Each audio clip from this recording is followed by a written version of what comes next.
When most people think of snow and ice, they think of this big, blank, white nothingness. But in reality, they couldn't be more wrong, because when you start to look at just the physical properties, you start to see all the intricacies and all these unique forms in which ice has.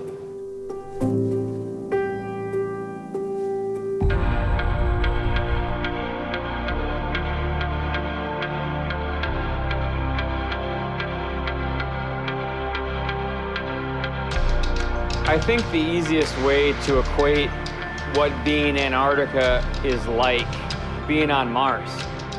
Because when you're in Antarctica, there is absolutely nothing that supports human life. Everything about Antarctica is designed to kill a human being. It's the coldest place on our planet, it's the windiest place on our planet, it's the driest place on our planet. But as harsh as that place is, it's also very beautiful, and it makes you feel very small.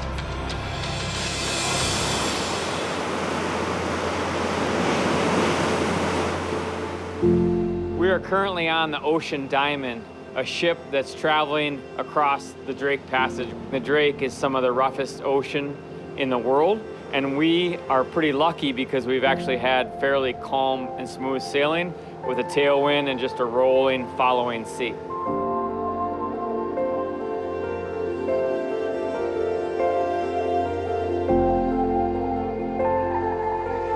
One of my greatest joys is to be able to share my love of cold places with other people.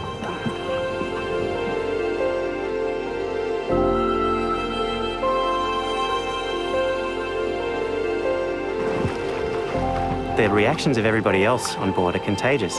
You'll find you don't say anything to the person standing next to you, just look at them with a smile on your face and you can see that they understand. It's so different and visually and emotionally spectacular.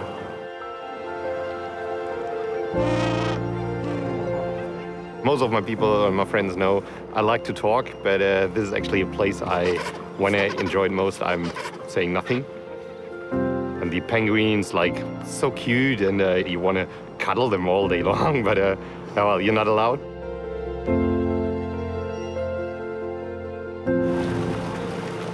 Essentially, people have to come down here and bear witness to that. It is a place that has to be experienced. Just the sheer scale of it, the fragility of it, and just the biomass of the animals. And we want our passion as guides to become infectious. Mi niña Antonia nació en Colombia hace algunos días y estando aquí uno piensa en el futuro de nuestros hijos, de los hijos de las demás personas. You see somewhere like this where everybody tries really hard to make sure that we don't drop a single piece of paper, there's no litter left behind. And I think if we can all take that spirit home to wherever we come from. It's totally different from where I'm coming from, Malaysia. It's cold out here and it's amazing to see the iceberg full of different colors to the algae. Some of the ice is so blue, it's so vivid. So the Antarctic is melting. We can see that the glaciers are flowing faster, the glaciers are thinning. The sea ice is important because algae growing under the sea ice, and krill is going to feed on that. Krill looks very similar to a prawn or a shrimp. It's distinguished, though, by the presence of externally visible gills. If you remove the krill in Antarctica, then the whole food chain collapses.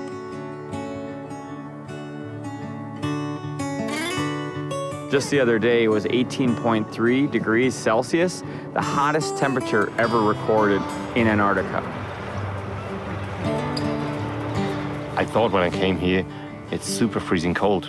And even now, not wearing any gloves, not wearing a hat, this is something which reminds me of changing my own habits to think about what I do every day.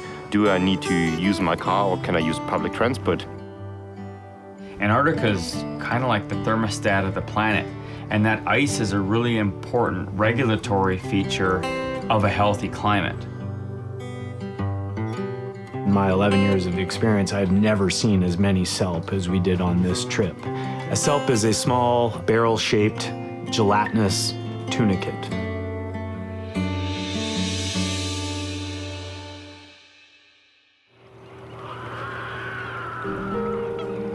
You have this thin line around the perimeter of Antarctica where these rich, kind of nutrient-filled waters circulate around Antarctica, and there's just this abundance of wildlife, and you see just these amazing varieties of seabirds and penguins and seals and sea lions, and they come to these waters to feed and to grow, and they have to migrate other places. They extend this huge biological effort just to get to this place to be able to eat and live for a while.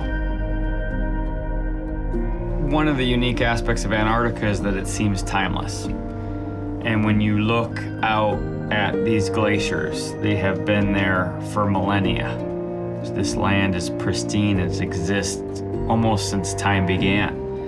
And it seems so removed from everything else, but that's where all the lines of longitude meet up. And so ironically, that's the one place that connects us all. It's the only place on the entire planet that's not governed by any one country. And there can't be any military bases in Antarctica. The sole purpose of anybody permanently living here is for science or supporting science. And if you think about it, that model, that kind of global cooperation about this place is really a template for how the world could be and how we can all interact on our planet.